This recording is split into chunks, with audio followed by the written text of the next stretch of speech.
January 18th, 2026, 6:47 a.m. Northern Alaska Wilderness, 47 miles from Fairbanks. That morning, when I left the rest stop, the thermometer read -23 degrees. For 3 hours I had been driving through this frozen wilderness, delivering supplies to remote research stations, and my hands ached from gripping the steering wheel in the bitter cold. Then, suddenly, a massive creature appeared in front of me. I slammed on the brakes so hard that the anti-lock braking system kicked in, and my truck came to a shuddering halt just 5 meters away from the creature standing in the middle of the road. As I peered out the windshield, trying to make sense of what I was seeing, my heart was racing. A white wolf, but not just any wolf. If stories of survival and impossible rescues move something deep inside you, hit that subscribe button for Arctic Wolf Legends right now. Trust me, you'll want to see where this goes. Drop a comment telling us what time and which city you're watching from. We love hearing from you. Now, let me tell you what happened next. The animal was breathing heavily in the cold. It must have been magnificent. One of the top predators you see in nature documentaries, with all its power and grace. The wolf's fur was pure white, its winter coat thick, its body lean and muscular, despite its obvious exhaustion. But something was clearly wrong. Around its neck was a car tire, tightly wrapped around its throat. I froze in the driver's seat, one hand still gripping the steering wheel, the other clutching my phone. The wolf didn't run away. It didn't growl or try to attack me. Its intention was different. It just stood there, swaying slightly, its golden eyes staring at me with an intensity that made my hair stand on end. Those eyes weren't wild or aggressive. They were helpless. It wanted help. The rubber band hung around its neck like a collar, the black rubber clearly visible against the white fur. Even from 15 meters away, I could see that the fur beneath the rubber band was worn away, forming a dark groove around the animal's neck. The wolf was struggling to breathe, seeming to exert great effort with each breath. I killed the engine and sat in the sudden silence, my mind racing. Every survival instinct I had screamed at me to stay in the truck. This was a wolf, a predator, apex hunter, potentially rabid for all I knew. But that look in its eyes. Slowly, carefully, I reached for the door handle. The cold hit me like a physical blow when I stepped out, the wind cutting through my heavy parka instantly. The wolf's ears flicked toward the sound of my boots crunching in the snow, but it didn't move, didn't run. "Easy," I heard myself whisper, my voice sounding strange in the vast frozen silence. "Easy there." I took a step forward, then another. The wolf's muscles tensed, and I froze, raising my hands slightly to show I meant no harm. We just stood there, staring at each other. That's when I noticed the blood. Dark red drops stained the snow beneath the wolf's head. My stomach churned. The tire wasn't just stuck. It was actively harming this creature, cutting into it with every movement, every breath. Without taking my eyes off the wolf, I slowly backed away toward my truck. I kept emergency supplies in the cargo bed, water, basic tools, a first aid kit. My hands trembling, I took the metal thermos of water I had filled at the rest stop. It was still warm despite the cold air. Using my knife, I cut the bottom off an empty plastic container I found among my supplies, making a makeshift bowl. The wolf watched every movement as I approached again, its breathing growing more ragged. I set the makeshift bowl down about 6 feet away and backed up, pouring water into it from a safe distance. The sound of liquid hitting plastic seemed impossibly loud. The wolf took one hesitant step forward, then another. It lowered its head toward the water, and I saw it happen, saw the exact moment when the tire bit deeper into its neck. The wolf's head jerked back up with a strangled whine that cut straight through me, blood now flowing more freely from beneath the rubber edge. That's when I saw it. A jagged piece of metal wire, rusted and cruel, protruding from inside the tire. Every time the wolf tried to lower its head, that wire dug deeper into the raw flesh beneath. Jesus Christ, I breathed, my hands clenching into fists. The wolf looked at me again, and in that moment, I swear I saw understanding in those amber eyes. It knew it was dying, knew it couldn't eat or drink properly, knew that collar of rubber and metal was slowly killing it, and somehow, impossibly, it had chosen to step onto this road, to show itself to a human, to ask for help in the only way it could. I pulled out my phone with numb fingers and searched for Alaska Wildlife Rescue. The signal was weak, but it connected. A woman's voice crackled through the speaker. Alaska Wildlife Rescue, this is Sarah speaking. I need help, I said, my eyes never leaving the wolf. I'm on Route 2, about 47 miles north of Fairbanks. There's a wolf here with a tire stuck around its neck. It's hurt bad. There's blood and some kind of metal wire cutting into it. There was a pause. Sir, did you say a wolf? With a tire? Yes, a white wolf. The tire's been on for a long time by the look of it. It can't lower its head to drink. Please, you have to send someone. Another pause, longer this time. I could hear typing in the background. Stay in your vehicle, sir. Do not approach the animal. I'm dispatching our emergency wildlife veterinarian right now. His name is Dr. Marcus Webb. He's about 30 minutes from your location. Can you stay there? Yes, I'll wait, but please hurry. This animal is suffering. I ended the call and looked at the wolf again. It had moved closer to the water bowl, but hadn't attempted to drink again. Instead, it simply stood there, trembling, whether from pain, cold, or exhaustion, I couldn't tell. Probably all three.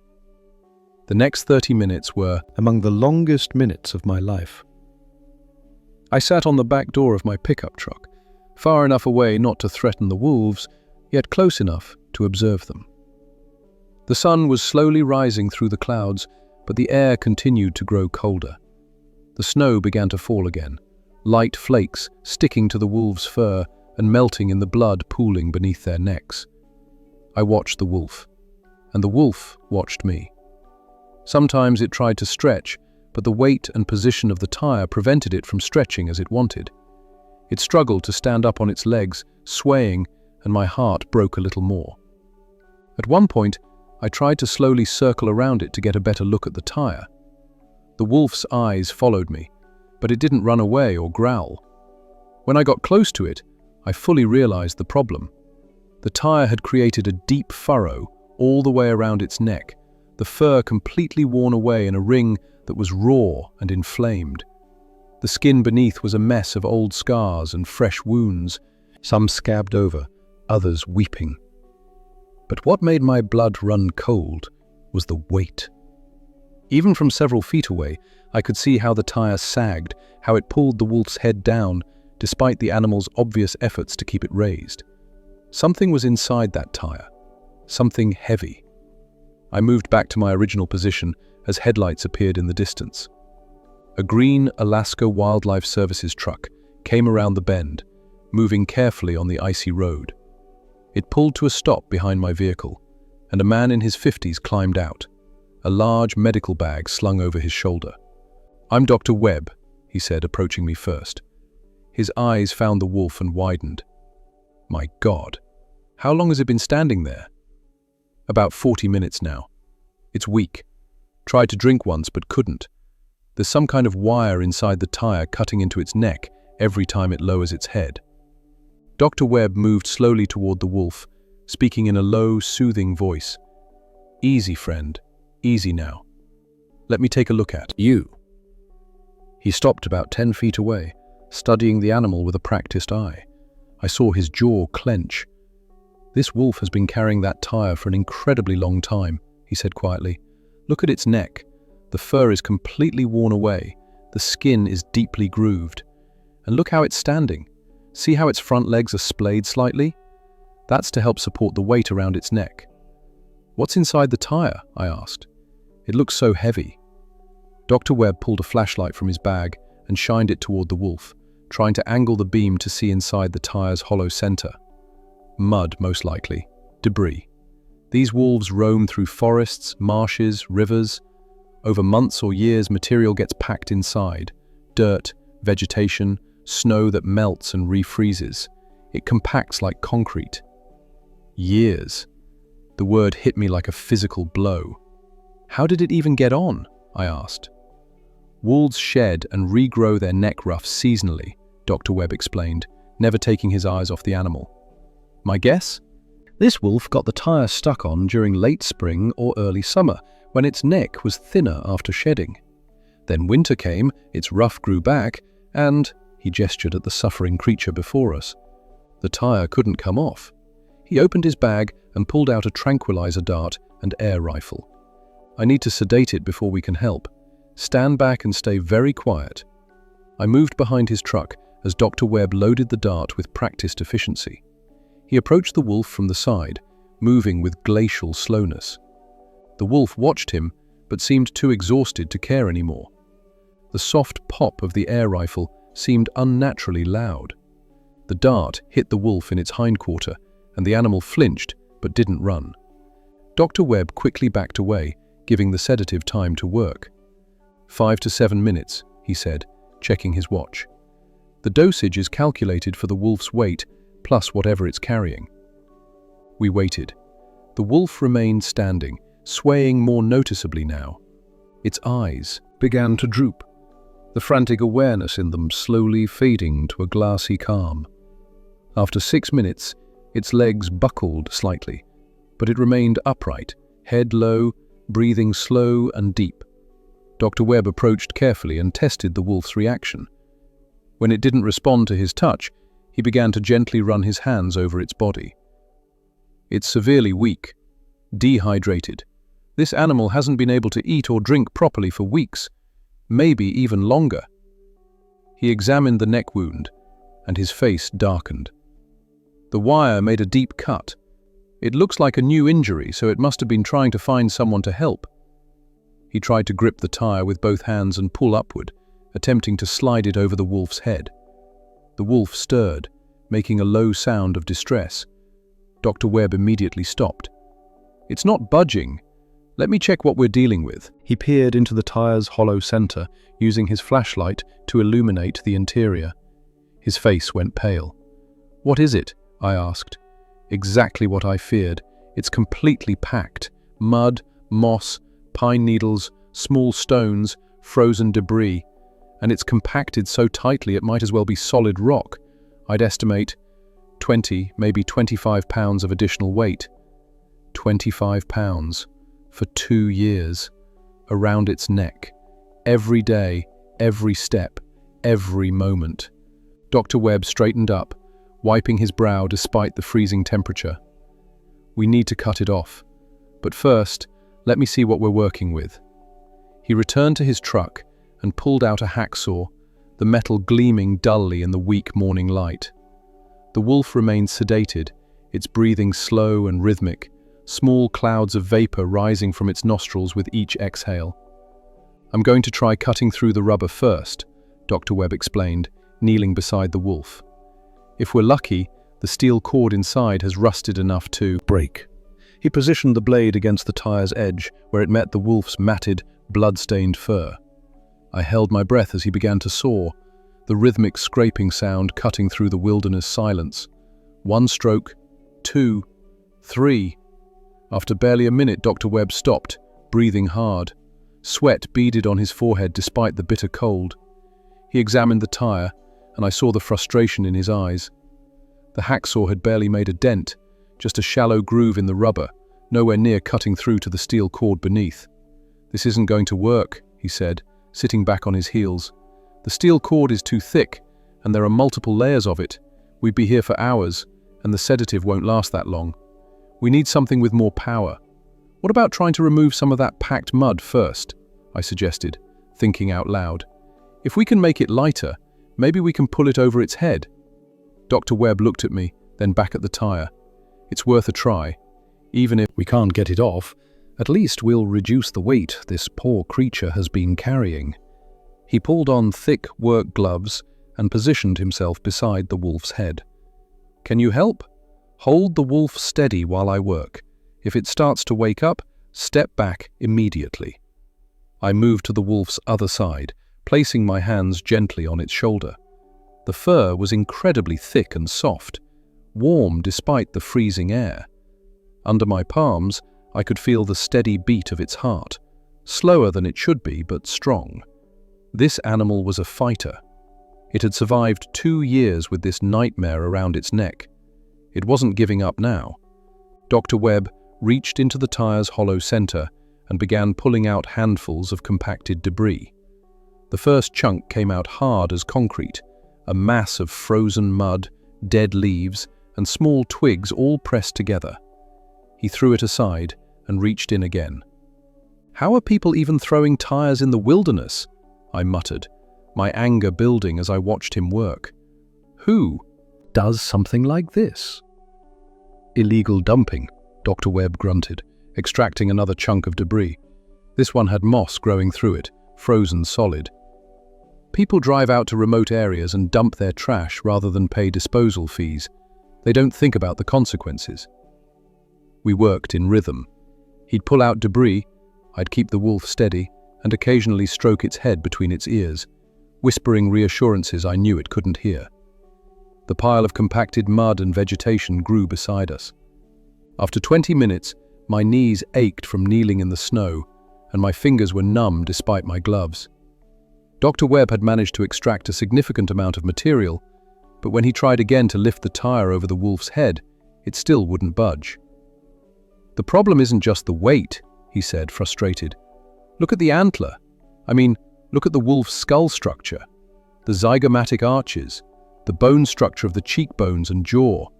They're wider than the neck, and with the winter ruff fully grown." He gestured helplessly. "Even empty, this tire wouldn't fit over its head now. It's physically impossible." The wolf stirred slightly, a low whine escaping its throat. Dr. Webb checked his watch. "The sedative is starting to wear off. We're running out of time." "What do we do?" I asked, hearing the desperation in my own voice. Dr. Webb pulled out his phone. "I'm calling the fire department. They have hydraulic rescue tools, the kind they use to cut people out of car wrecks. If anything can cut through that steel cord, it's those." He made the call, pacing in the snow as he explained the situation. I stayed with the wolf, one hand resting on its shoulder, feeling each breath. The animal's eyes were starting to flutter now, consciousness slowly returning. "They're on their way," Dr. Webb said, ending the call. "But it's going to be at least 25 minutes. The nearest station is in Fairbanks, and the roads are treacherous. Here's something I want you to think about while we wait for what happens next. Have you ever witnessed an animal in distress? What did you do? Drop your story in the comments below. We read every single one." The wolf's eyes opened fully, pupils dilating as awareness returned. Its head lifted slightly, and I saw the exact moment it registered our presence. Every muscle in its body tensed. "Easy," Dr. Webb said softly, backing up slowly. "Easy, friend. We're trying to help." But the wolf was no longer under sedation's calming influence. It tried to scramble to its feet, legs shaking with the effort. The tire threw off its balance, and it stumbled, crashing sideways into the snow. The sound it made, a combination of pain, fear, and frustration, would haunt me for years. "We need to give it space," Dr. Webb said, and we both moved back toward the trucks. The wolf managed to get its legs under it and stood, swaying dangerously. It looked at us, at the road, at the forest beyond. For a terrible moment, thought it might bolt, might disappear into the wilderness to die slowly and alone. But then its legs gave out again, and it sank into the snow, exhausted. That's when I noticed something that made my chest tight. The wolf wasn't trying to run from us. It was trying to position itself closer to the water bowl I'd set out earlier. Even now, in pain and afraid, its thirst drove it. "I'm going to try something," I said to Dr. Webb. "Stay here." Before he could protest, I walked slowly to my truck and grabbed another bottle of water. Moving with exaggerated care, talking in a low, steady voice, I approached the wolf again. "I know you're thirsty," I said, unscrewing the cap. "I know it hurts, but I'm going to help you drink. Just, please don't bite me." The wolf watched me with those intelligent amber eyes. I could see the calculation happening, the weighing of threat versus desperate need. I knelt in the snow about 6 feet away and poured water into my gloved hand, letting it pool in my palm. Then I extended my hand toward the wolf. Dr. Webb made a strangled sound behind me. "What are you doing? That's insane!" Maybe it was. Probably it was. But something in those eyes told me to try. The wolf stared at my outstretched hand for what felt like an eternity. Then, slowly, keeping its eyes locked on mine, it leaned forward. I felt the warmth of its breath on my palm first, then the touch of its tongue, rough and desperate, lapping at the water. It drank 3 handfuls before pulling back, and I saw something that might have been gratitude in its gaze. Or maybe I was projecting. Either way, in that moment, a bond formed between us, human and predator, united by the simple act of compassion. The sound of a distant siren broke the spell. The wolf's ears swiveled toward the noise, body tensing again. Within minutes, a red fire truck appeared around the bend, moving carefully on the icy road. 2 firefighters emerged, both wearing heavy gear against the cold. The first, one, a tall man with a thick beard, carried a pair of massive hydraulic shears, the jaws of life. "Dr. Webb," he called out, "we got your call. Where's the wolf?" Dr. Webb pointed, and both firefighters stopped short when they saw the animal. "Jesus," the bearded one breathed. "That's really a tire around its neck." "How long has it been like this?" the second firefighter asked, a younger woman with sharp, observant eyes. "We estimate at least 2 years, Dr. Webb said. "Maybe longer. The tire is packed with compacted debris, and there's a steel cord that's cut into its neck. We need to cut it off, but the animal is only partially sedated now. We'll need to be very careful." The bearded firefighter, his name tag read Morrison, hefted the hydraulic shears. "These babies can cut through a steel I-beam. They'll make short work of a tire. But we need to keep the wolf calm. Any sudden movements and someone could get hurt." Dr. Webb prepared another sedative dart. "I'm going to give it a lighter dose, just enough to keep it drowsy but not fully unconscious. I don't want to risk overdosing it given how weak it is." The dart found its mark in the wolf's haunch. This time, the animal barely flinched, too exhausted to react strongly. Within 5 minutes, its eyes grew heavy again, its head lowering slowly toward the snow. Morrison and his partner, Martinez, according to her name tag, approached with the hydraulic shears. Dr. Webb and I positioned ourselves on either side of the wolf, ready to hold it steady if it reacted. "Where's the best place to cut?" Morrison asked, examining the tire. "Here," Dr. Webb indicated the spot where we'd removed the most mud, creating an uneven, jagged edge. "The rubber is thinner here, and you'll have something to grip." Morrison positioned the jaws of the hydraulic shears carefully, making sure they wouldn't touch the wolf's skin. "Everyone ready?" We all nodded. He squeezed the handles. The sound was tremendous, a screech of protesting metal that echoed off the surrounding trees. Birds I hadn't even known were there erupted from the forest, black shapes against the grey sky. The wolf's eyes flew open, its body jerking, but Dr. Webb and I held it firmly, murmuring soothing nonsense. "Almost there," Morrison grunted, squeezing harder. Sweat ran down his face despite the freezing temperature. Then, crack! The sound of the steel cord snapping was like a gunshot. But the tire held together, the rubber itself keeping the 2 halves from separating completely. "One more," Morrison said, repositioning the shears on the opposite side of the tire. "This should do it." He squeezed again, muscles straining. Another screech of metal, another violent shudder through the wolf's body, and then, crack! The tire split completely, falling away from the wolf's neck in 2 separate halves. They hit the snow with a heavy thud that seemed too loud, too final. Dr. Webb and Martinez carefully pulled the halves away from the wolf's body, revealing the full extent of the damage beneath. We all fell silent, staring at the raw, angry ring of abraded skin that circled the animal's neck like a grotesque collar. The fur was completely gone in a band about 3 inches wide, worn away to bare skin that was red, inflamed, and covered in a mixture of old scars and fresh wounds. Blood oozed from several spots where the metal wire had cut deepest. But remarkably, considering what this animal had endured, there was no sign of serious infection. "Unbelievable," Martinez whispered. "How did it survive this?" Dr. Webb was already pulling supplies from his medical bag: antiseptic, antibacterial ointment, bandages. Pure survival instinct. Wolves are incredibly resilient. But another few days. He didn't finish the sentence. He didn't need to. Morrison lifted half the tire, trying to lift it with one hand. "This thing weighs a ton." He dropped the tire and looked at me.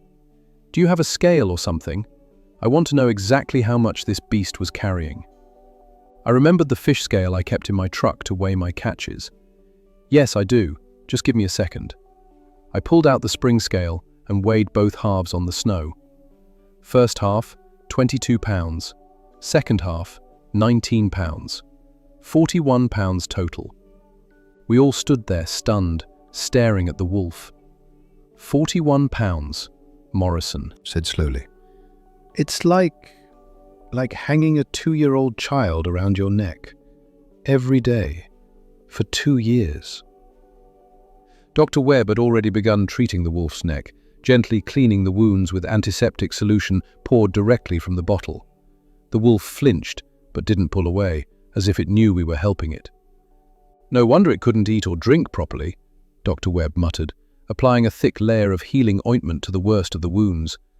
The weight alone would make it nearly impossible to lower its head normally, and when that steel cord broke through a few weeks ago, he gestured at the fresh wounds. Every sip of water, every attempt to eat would have been agony. He administered another injection, antibiotics this time, a preventative measure against infection. The wounds aren't fresh, but they're not infected either. This wolf has an incredibly strong immune system. Finally, he prepared one last syringe. This is the reversal agent.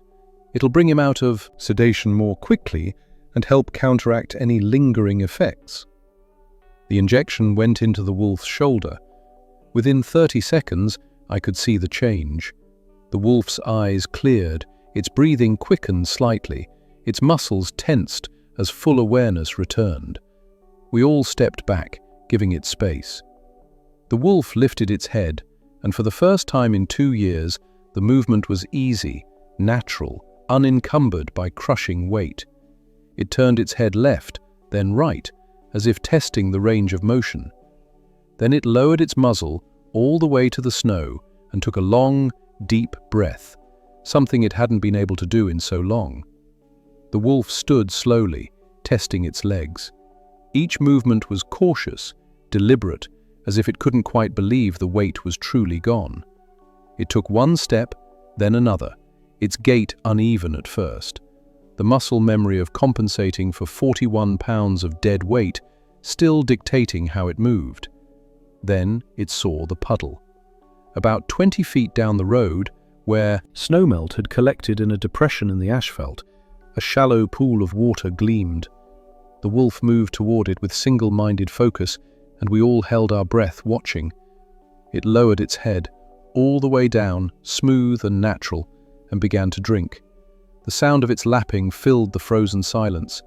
It drank deeply, greedily, pausing only to draw breath before plunging its muzzle back into the water. 30 seconds. 45. A full minute of desperate, life-saving hydration. When it finally lifted its head, water dripping from its jaws, I saw Martinez wipe at her eyes. Morrison cleared his throat roughly and looked away. Even Dr. Webb, who must have seen countless animal rescues in his career, had a suspicious brightness in his gaze. "First real drink in weeks," Dr. Webb said quietly. "Maybe months." The wolf shook its head, sending droplets flying, then did something that made my heart skip a beat. It walked over to a roadside marker post, one of those reflective poles that help drivers see the road edge in heavy snow, and began rubbing its neck against it. The motion was deliberate, almost methodical.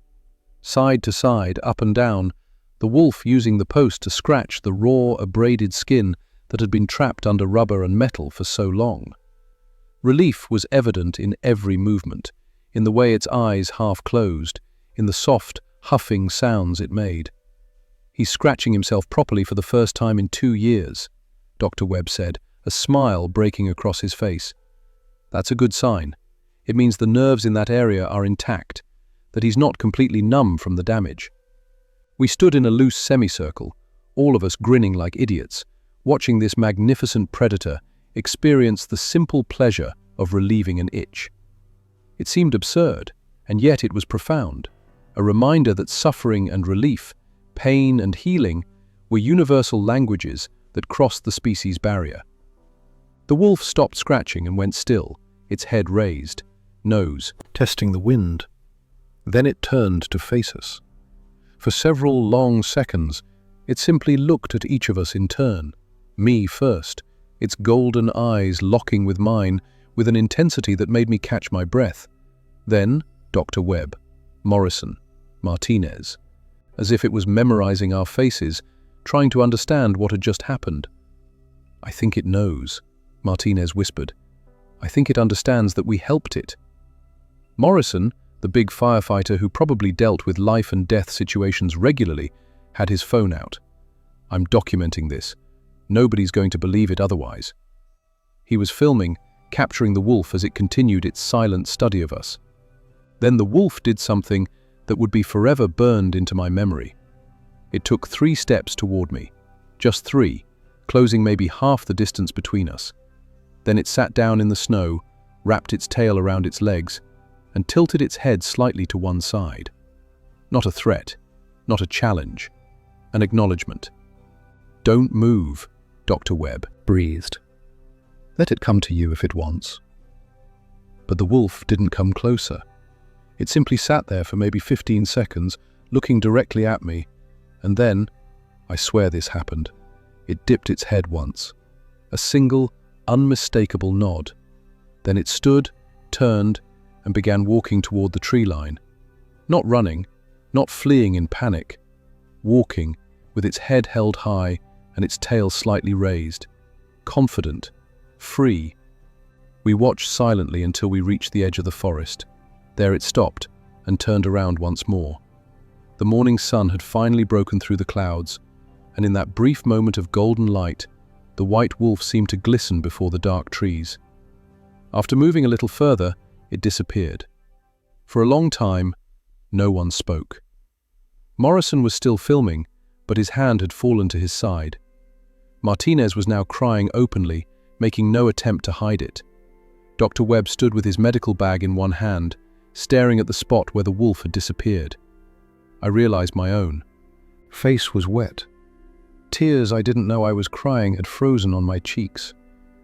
"In my 23 years of wild animal rescue experience," Dr. Webb finally said, his voice hoarse, "I have never seen anything like this. Never." Morrison saved the video and put his phone away. That wolf sat down and basically said, "Thank you. I saw it. We all saw it." "How far will it go?" I asked, finding my voice. "I mean, in its condition." "Wolves are survivors," Dr. Webb interrupted, but his tone was gentle. "Yes, it's weak. Yes, it's injured. But it's free now, and it can drink, and it can eat. That's what matters. The antibiotics I gave it will help prevent infection while it heals. And wolves heal fast, much faster than you'd think." He began gathering his equipment and loading it into his pickup truck. "The neck wounds aren't as bad as they look, frankly. There are abrasions on the skin, yes, but as far as I can tell, there's no deep tissue damage, no tendon or ligament damage. It'll be uncomfortable for a while, but it should heal completely." "What about the other wolves?" Martinez asked, helping to pack the hydraulic shears. "Will he be able to rejoin the pack, or—" "White wolves in this region typically live in small packs or pairs," explained Dr. Webb. "Given how long he's been carrying that tire, he may have been expelled from his pack or separated, living alone. But now that it's free, it can hunt effectively again, establish a territory, and even find a mate. He smiled. That wolf got a second chance. Morrison and Martinez loaded the tire halves into their fire truck. "We're taking these back to the station," Morrison said. "Gonna display them in our equipment bay as a reminder of today. Maybe add a plaque. What 41 pounds of human negligence looks like." "Good idea," Dr. Webb said. "People need to see the consequences of illegal dumping. This isn't about some abstract environmental damage. This is about real suffering, real death." They drove off with a wave, the fire truck's chains crunching through the snow. Dr. Webb turned to me, extending his hand. "Thank you for calling us," he said as we shook. "Thank you for staying with it. Most people would have driven past, or if they stopped, they'd have tried to help themselves and possibly gotten hurt. You did exactly the right thing." "I couldn't just leave it," I said simply. "No," he agreed. "You couldn't. That says something about you." He climbed into his wildlife services truck, but paused before closing the door. "You know what bothers me most about this? That tire didn't just appear in the wilderness. Someone drove it out here, probably late at night when no one would see, and dumped it to avoid a disposal fee. That fee? Maybe $15, $20. That's what this wolf's too. Years of suffering was worth to someone. $20. The thought made me sick. Is there any way to find out who did it? Track them down? Dr. Webb shook his head. Not after this long. The tires weathered, no identifying marks we could trace.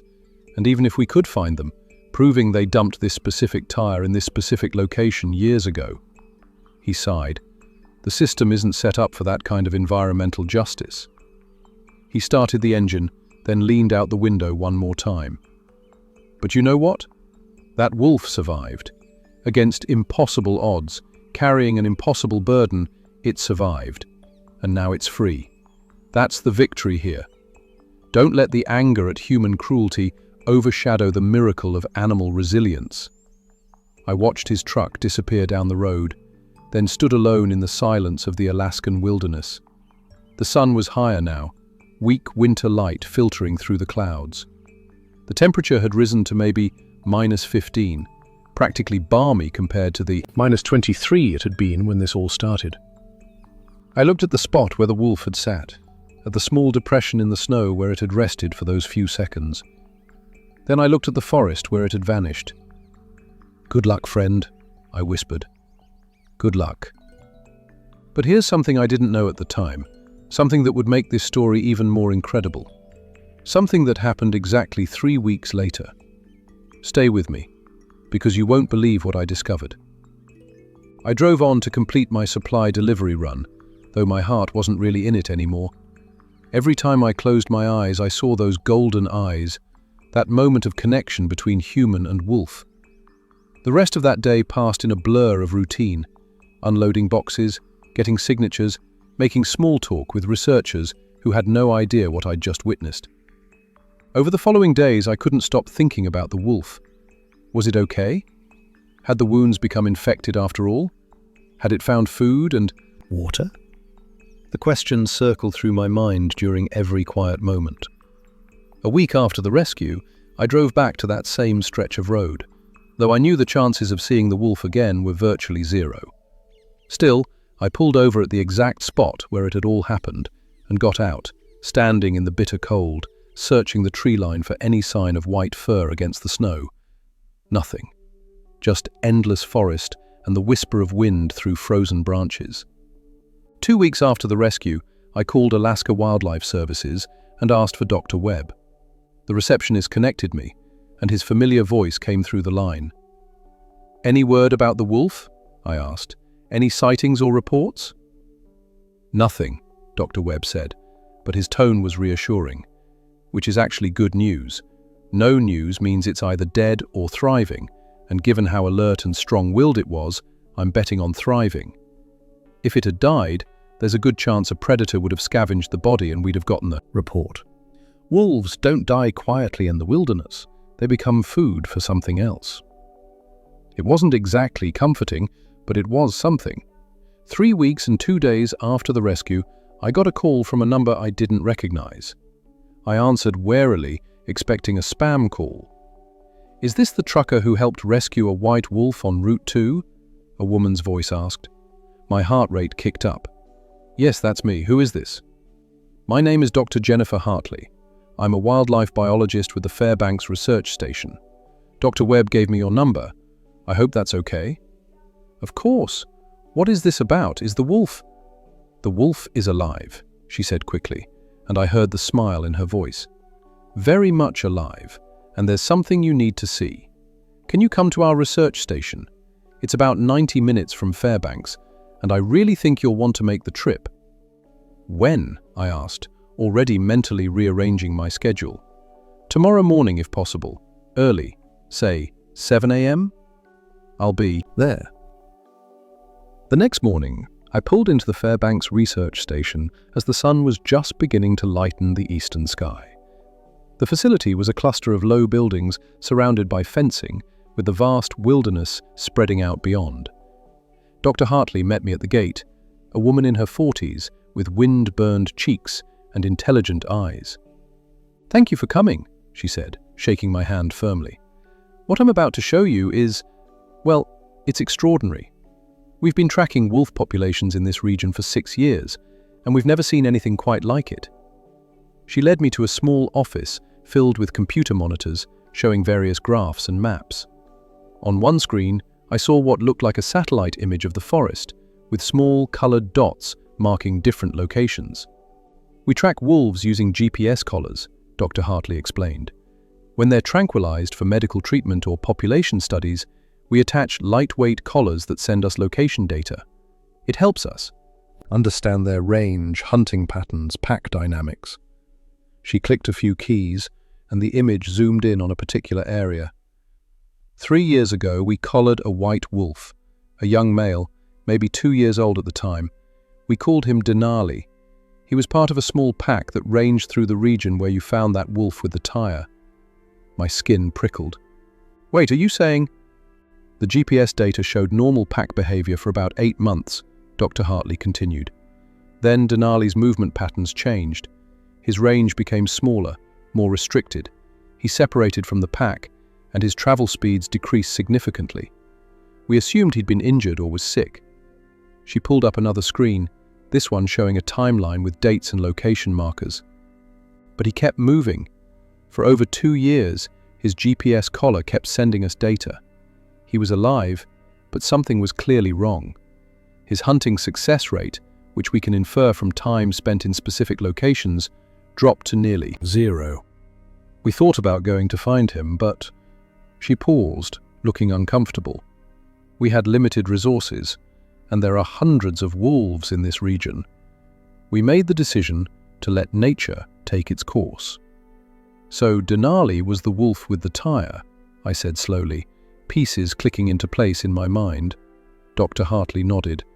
"We didn't realize it until after your rescue.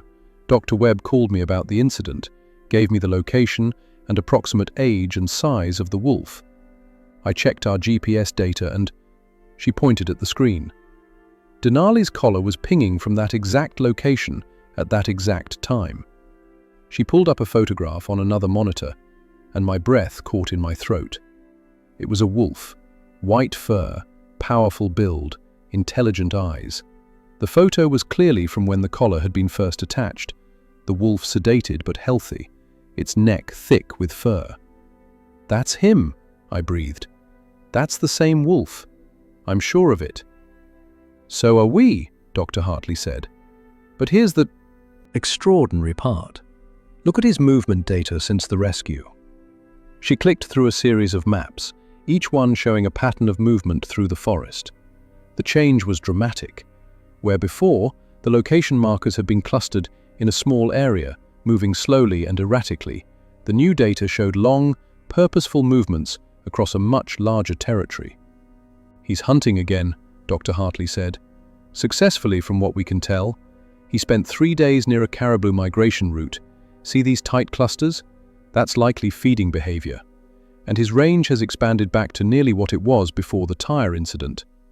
She pulled up another screen, this one showing what looked like live tracking data.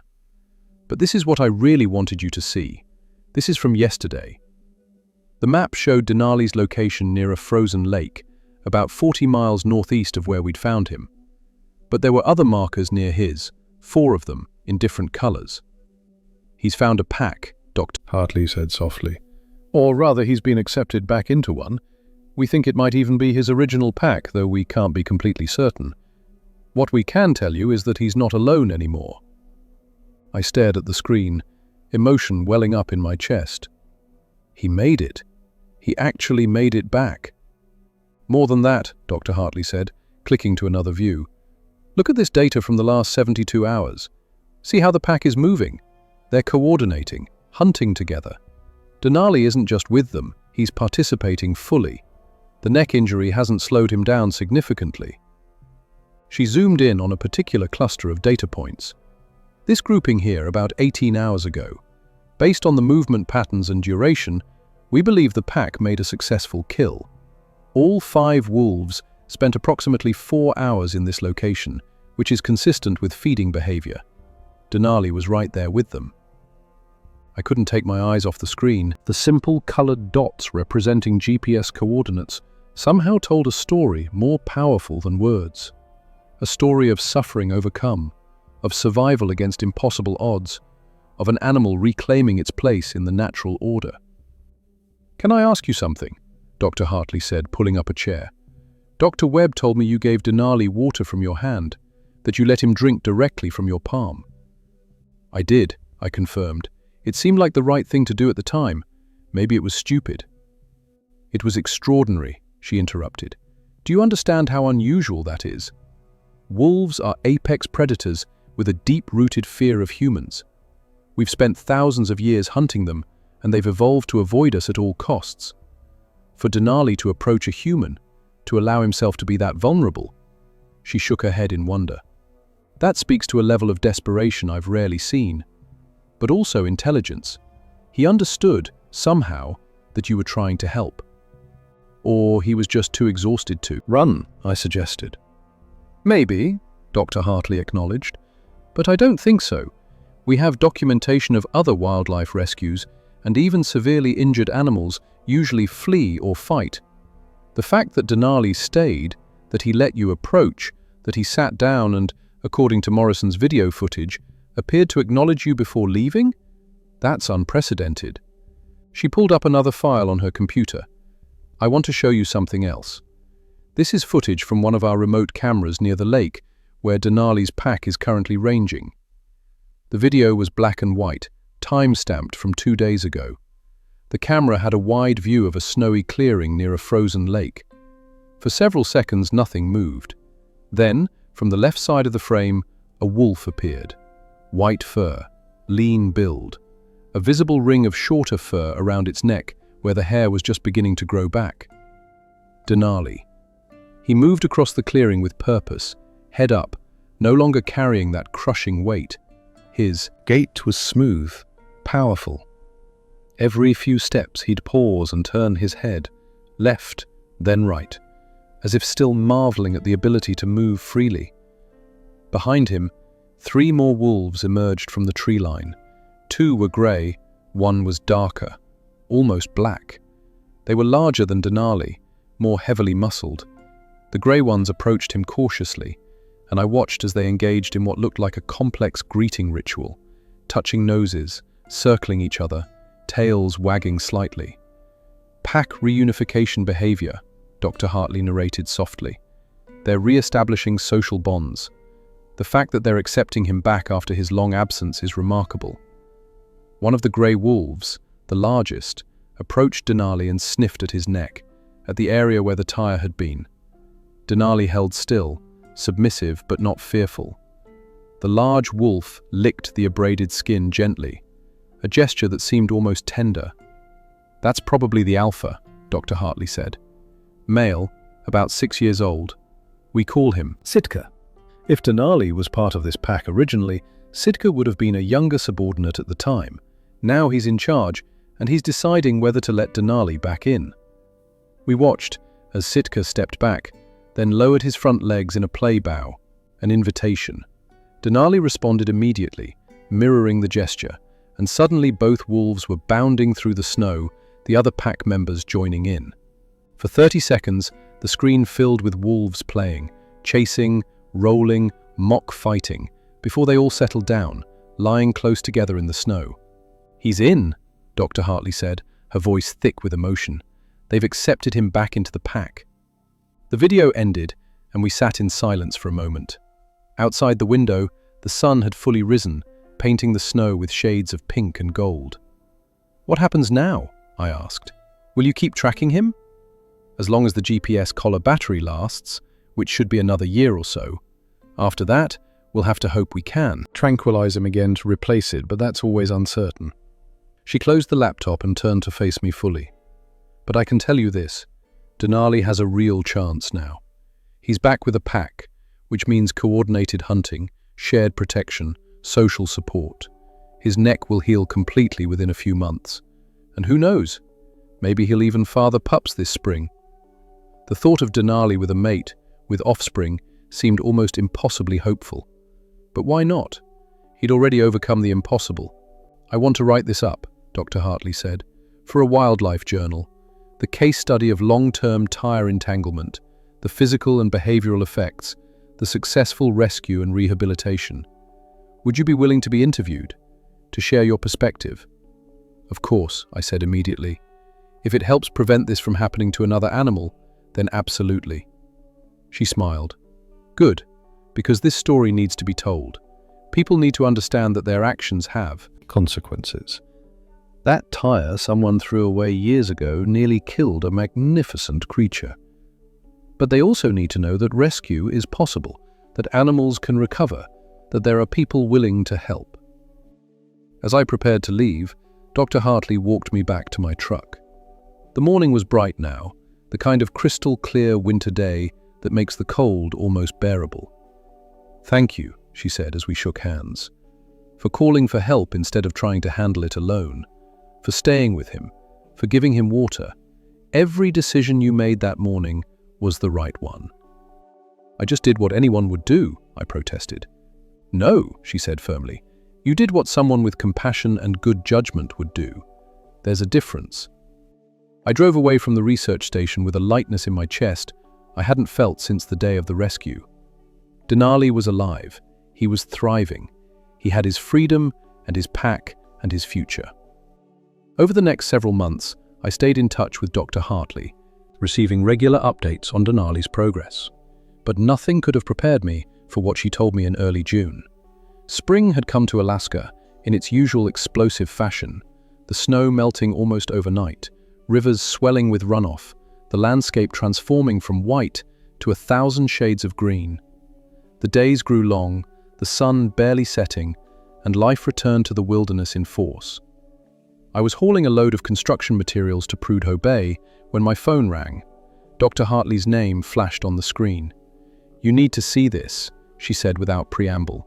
"How soon can you get to the research station?" "I'm 2 hours out," I said, already planning the detour in my head. "What is it? Is Denali okay?" "He's more than okay," she said, and I could hear the grin in her voice. "Just get here. Trust me." Those 2 hours felt like 10. I drove faster than I probably should have, my mind spinning through possibilities. What could be so important that she'd called me in the middle of a work day? When I arrived, Dr. Hartley was waiting outside with a laptop in her hands. "Remote camera footage from yesterday," she said, opening the screen. "This camera is positioned near a den site we've been monitoring. Sitka's pack has been using it." She hit play, and I watched the familiar clearing appear on screen. The den entrance was visible at the edge of the frame, a dark opening beneath a rocky overhang. "Wait for it," Dr. Hartley murmured. After a few seconds, movement. A wolf emerged from the den. White fur, the distinctive ring around its neck where shorter hair was still filling in. Denali. But he wasn't alone. Following him out of the den, stumbling on oversized paws, came 3 wolf pups. They were small, maybe 6 weeks old, with fluffy grey fur and disproportionately large ears. They tumbled over each other in their eagerness to get outside, tiny tails wagging. Behind them, moving more gracefully, came a female wolf. She was smaller than Denali, her coat a beautiful mixture of grey and white. She emerged from the den and immediately began nosing the pups, herding them away from the entrance. "Meet Denali's mate and pups," Dr. Hartley said softly. "DNA analysis from scat samples we collected confirms it. He's the father." I couldn't speak. I just watched as Denali lowered his head and gently picked up one of the pups in his mouth, carrying it back toward the den entrance when it wandered too far. The pup squirmed and whined, and Denali set it down, licking its face. The other wolves from the pack appeared, Sitka and the two others I'd seen in previous footage. They all took turns approaching the pups, sniffing them, engaging in gentle play. It was a family scene so tender and natural that it was hard to believe this was the same animal that had stood in the middle of a frozen highway wearing 41 pounds of trash around its neck. 3 months ago, he was dying, I said, finding my voice. And now he's a father, Dr. Hartley finished. Life finds a way, doesn't it? Even after trauma, even after suffering that should have killed him, Denali found his pack, found a mate, and now he's contributing to the next generation. We watched the footage for several more minutes. At one point, the pups all piled on top of Denali, climbing over him while he lay patiently in the sun. One particularly adventurous pup tried to bite his ear, and Denali gently pushed it away with his nose. "I've been studying wolves for 15 years, Dr. Hartley said. I've seen amazing things: pack dynamics, hunting strategies, survival in extreme conditions. But this? A wolf surviving 2 years with a tire around its neck, being rescued by humans, returning to its pack, and fathering pups all within 6 months." She shook her head. "This is the story of a lifetime." "Have you written that paper yet?" I asked. "It's under review now at the Journal of Wildlife Management. Should be published in the fall issue." She closed the doc laptop and looked at me seriously. "But I want to do more than just a scientific paper. I want to create awareness. The tire that nearly killed Denali was one piece of trash. One tire, improperly disposed of, that caused 2 years of suffering for an innocent animal." "What do you have in mind?" "An education campaign, working with Alaska Wildlife Services, the Forest Service, local communities, using Denali's story to illustrate the real-world impact of illegal dumping. Maybe set up designated disposal sites for tires and other hazardous materials. Make it easier for people to do the right thing." "That's a great idea," I said. "What can I do to help?" She smiled. "Would you be willing to speak at schools, community centers? Tell the story from your perspective? Sometimes personal testimony is more powerful than any scientific data." I thought about it for maybe half a second. Yes, absolutely yes. Over the following months, I did exactly that. I spoke to middle school students in Fairbanks, to community groups in Anchorage, to town hall meetings in small villages scattered across Alaska. I told them about that morning on Route 2, about Denali standing in the road with desperation in his eyes, about the 41 pounds of compacted debris cupped from his neck. But I also told them about the update from Dr. Hartley, about the pups, about the second chance at life that Denali had earned. I showed them Morrison's video of the rescue, showed them the remote camera footage of Denali playing with his offspring. The response was overwhelming. Communities started organizing cleanup events targeting known illegal dump sites. The state legislature passed stricter penalties for wildlife endangering pollution. A tire recycling program was established in rural areas, funded by a small disposal fee at purchase. And through it all, I kept in touch with Dr. Hartley, receiving regular updates on Denali and his family. But there was one more chapter to this story, one more encounter that would bring everything full circle. And it happened on a cold morning in January, almost exactly 1 year after the rescue. I was driving the same route, Route 2, heading north from Fairbanks with a load of supplies. The landscape was locked in winter's grip again. Snow piled high on either side of the road, the trees heavy with ice. I was approaching the spot. I knew it without needing to check a map or GPS. This was where it had happened, where Denali had stepped out of the forest and into human help. I slowed down, not really expecting anything, but feeling compelled to mark the anniversary somehow. I pulled over to the shoulder, put on my hazard lights, and sat for a moment, remembering. Then I saw them. 5 wolves stood at the tree line, perhaps 50 yards from the road. 4 were various shades of grey and black. But one, standing slightly apart from the others, was white. My heart stopped. Denali stood broadside to the road, his head turned toward my truck.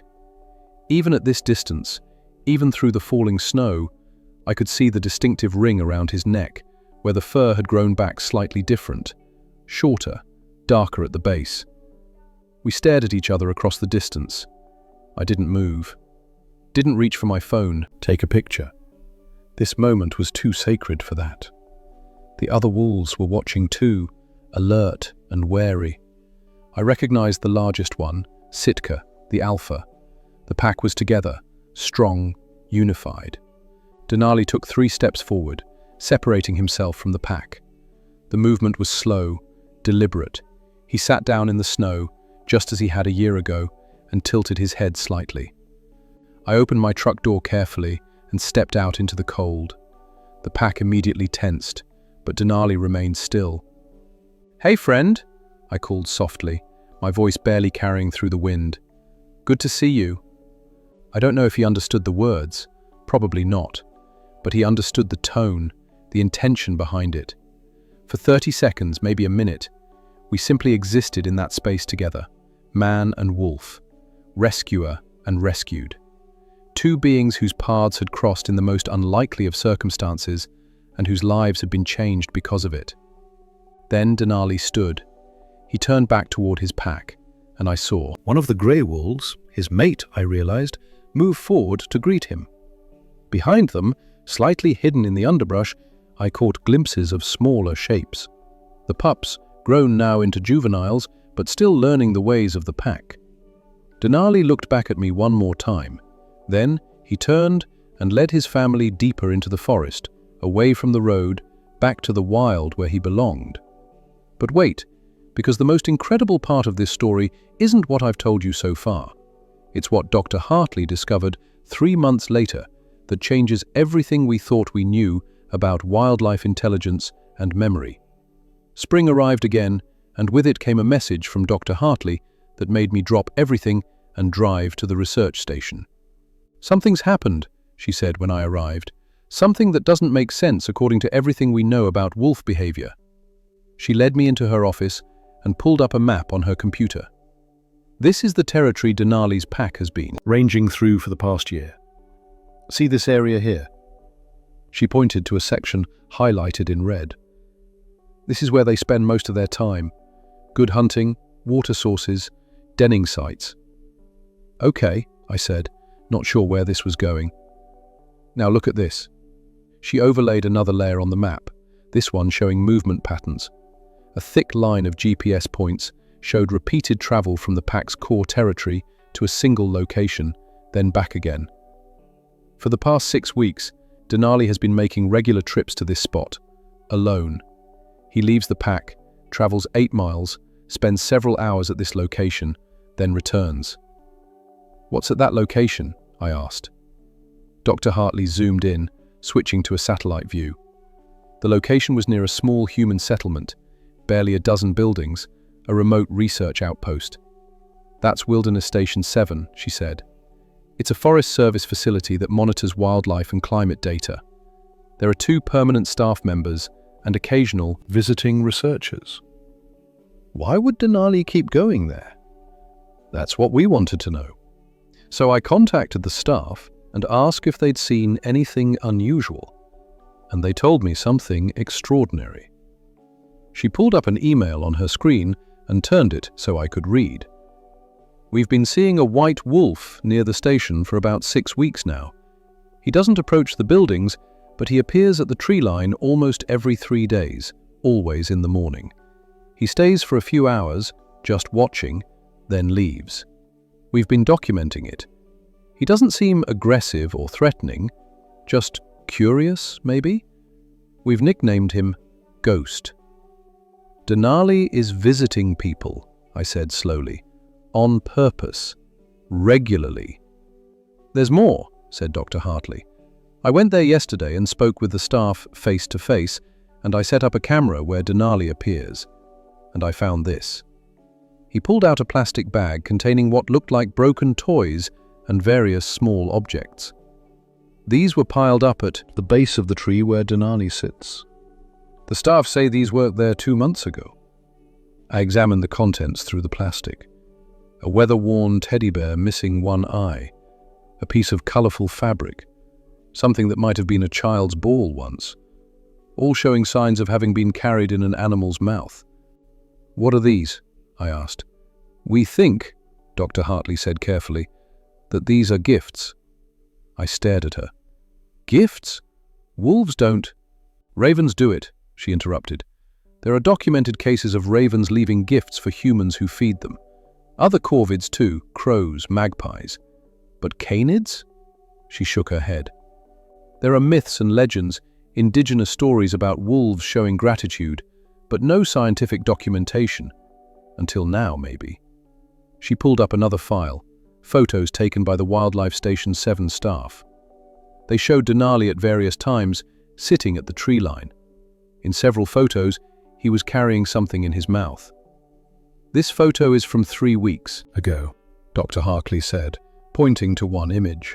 "You can see he's carrying what looks like that teddy bear. This one from last week. He's got something red in his mouth. Could be that fabric piece." But where is he getting these things, I wondered. Old dump sites, probably. There are several abandoned ones in his range. People used to just throw everything into a pit and cover it. Toys, household items, whatever. Denali might be excavating these objects and carrying them to the research station. But why? Dr. Hartley sat back in her chair. "Here's my theory, and understand this is just speculation. But what if Denali associates humans, specifically helpful humans, with relief from suffering? What if, on some level, he remembers that humans removed the tire, humans gave him water, humans made the pain stop? And what if he's trying to communicate something through these gifts?" "You're saying he's showing gratitude," I said. "But a year later..."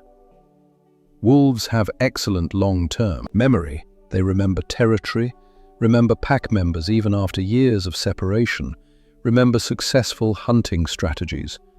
Why not remember a significant positive interaction with humans?" She opened one more file. "But here's the part that really makes me think there's something extraordinary happening. Look at what happened 2 days ago. The video showed the research station at dawn. Denali emerged from the tree line, moving confidently across the snow. But he wasn't alone. 3 juvenile wolves followed him, staying close to his sides. "His pups," Dr. Hartley said. "Now about 10 months old. He brought them to see the humans." In the video, Denali led the young wolves to the tree line, then sat down. The juveniles sat too, arranged beside him. For several minutes, they all just sat there, facing the research station. Then Denali stood, turned, and led them back into the forest. "He's teaching them," Dr. Hartley said quietly, "teaching them that not all humans are threats, that some humans can be, what, allies? Helpers?" I felt goosebumps rise on my arms, despite the warm office. "This is bigger than just one rescue story." "Much bigger," she agreed. "If we're right, if Denali is genuinely demonstrating learned positive association with humans and is teaching that to his offspring, it could change how we understand wolf cognition and social learning. It might even change how we approach conservation and human-wildlife interaction." She closed the laptop and looked at me seriously. "But we need to be careful. The last thing we want is people trying to befriend wild wolves, or wolves losing their healthy fear of humans in general. This is an extraordinary case involving one specific wolf and a life-saving intervention. It shouldn't be generalized." "What's the next step?" I asked. "More monitoring, more documentation, and..." She hesitated. "I'd like to take you to Wilderness Station 7. I want to see if Denali reacts differently if you're there. The staff reports he appears every few days around dawn. Would you be willing to try? 2 days later, I found myself standing at the edge of Wilderness Station 7, just as the sun was beginning to lighten the eastern horizon. Dr. Hartley was beside me, along with 2 staff members, Jack and Marie, who'd been documenting Denali's visits. "He usually appears right around sunrise," Marie whispered, "at that gap in the trees." She pointed to a natural opening in the dense spruce forest. We waited in silence, our breath forming clouds in the frigid air. The forest was absolutely still, not even a breeze disturbing the snow-laden branches. Then, movement. Denali stepped through the gap in the trees. He was magnificent. His white coat thick and glossy, his body filled out with good hunting and pack support. The ring around his neck was barely visible now, almost completely covered by regrown fur. He stopped at the tree line, perhaps 40 yards from where we stood. His golden eyes swept across us, and I saw the moment they found me. He went very still. "Easy," Dr. Hartley breathed. "Let him decide what to do." For maybe 15 seconds, Denali just looked at me. Then, deliberately, he took 3 steps forward. Stopped. 3 more steps. Stopped. He was moving toward me. "Don't move," Jack whispered urgently. "Let him come to you if he wants." My heart hammered in my chest, but I forced myself to stay still. This was Denali's choice, his decision. He came within 20 feet and stopped. This close, I could see everything, the intelligence in his eyes, the old scars on his neck hidden beneath fur, the slight graying around his muzzle. He was older now, a mature wolf in his prime. We looked at each other, and in that moment I felt the weight of everything that had passed between us. The suffering, the rescue, the recovery, the survival. Slowly, carefully, Denali lowered himself to the ground. He lay down in the snow, head up, watching me. It was a posture of trust, of vulnerability. Wolves didn't lie down in the presence of threats. I don't know what made me do it, instinct maybe, or some deep understanding of the moment's significance. But I lowered myself too, kneeling in the snow, making myself smaller, less threatening. We stayed like that for perhaps 2 minutes. Then Denali stood, turned his head toward the forest, and gave a low bark. The 3 juvenile wolves appeared, moving hesitantly toward their father. They were cautious, wary of the humans, but they trusted Denali. When they reached him, he touched his nose to each one in turn, then looked back at me. I understood. This was his family. These were the pups I'd seen in the remote camera footage, now nearly grown. This was what had survived because of that morning en route to, not just one wolf, but a family, a legacy. "Thank you," I whispered, even though I knew he couldn't understand the words. "Thank you for surviving." Denali held my gaze for one more moment. Then he turned and led his offspring back into the forest, back to the wild, back to the life he'd fought so hard to reclaim. As they disappeared into the trees, Marie spoke quietly behind me.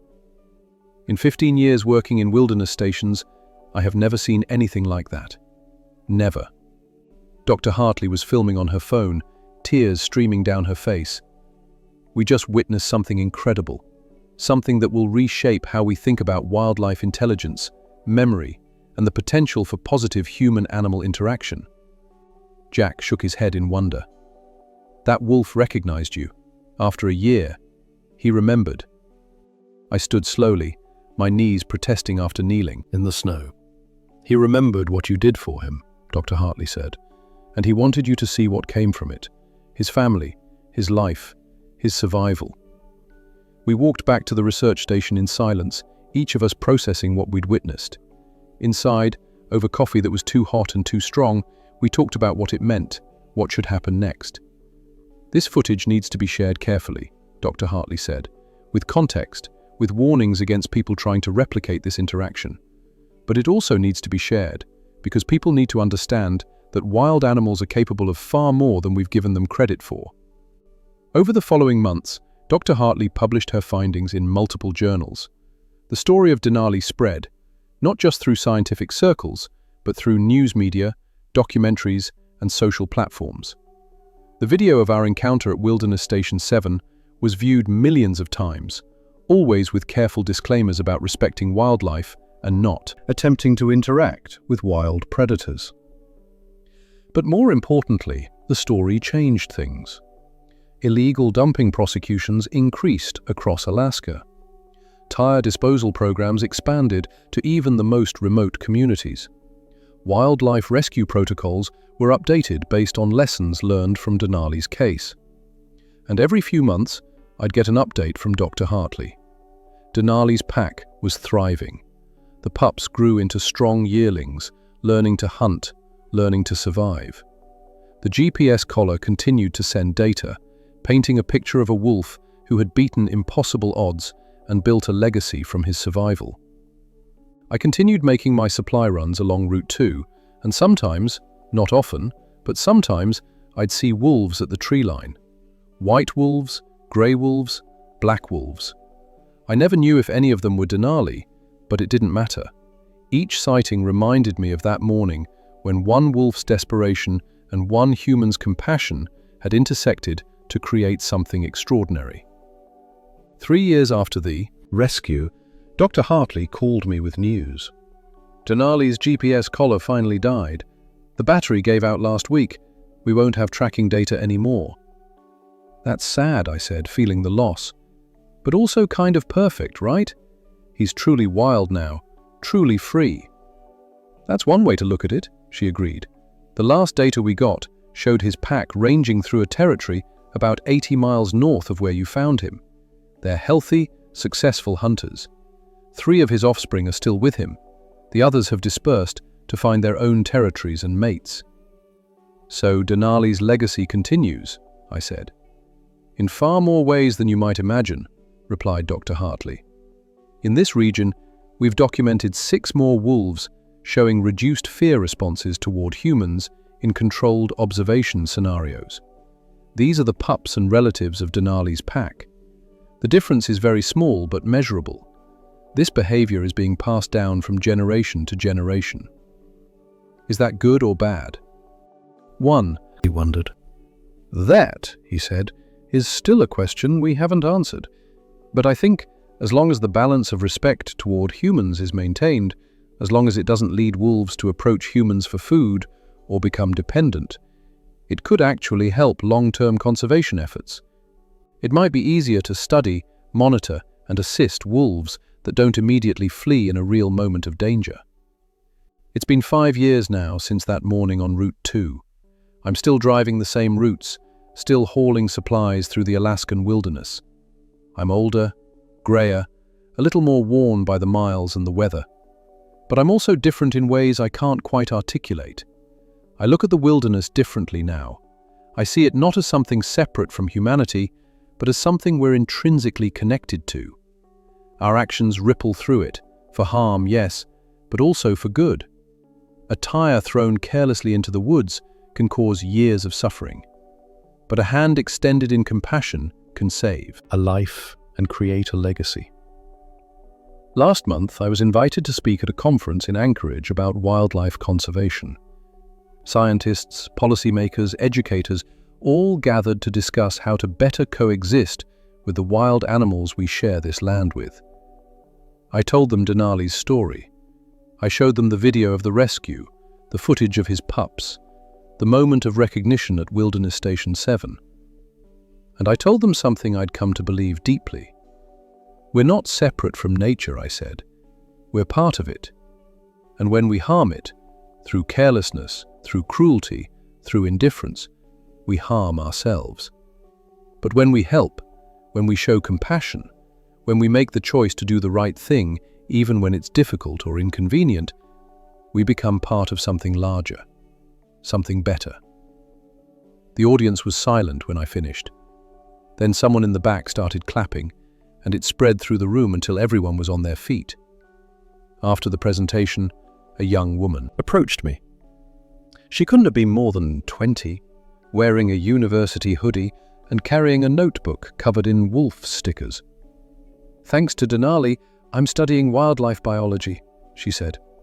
2 years ago, I watched the video of her rescue, and it changed what I wanted to do with my life. I want to be like Dr. Webb and Dr. Hartley. I want to help animals in need and solve their problems.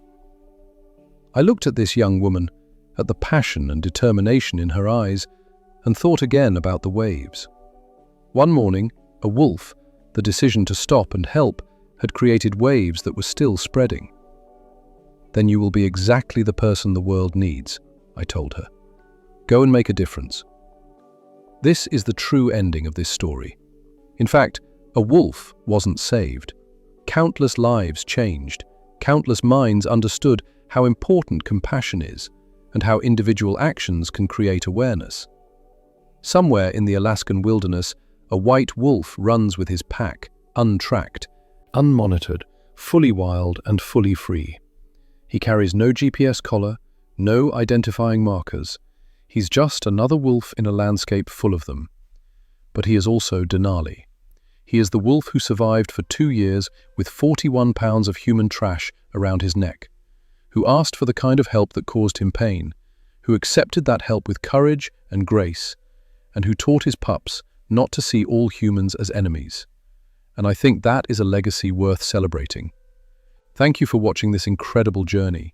If this story moved you, please subscribe to Arctic Wolf Legends for more true wildlife survival stories.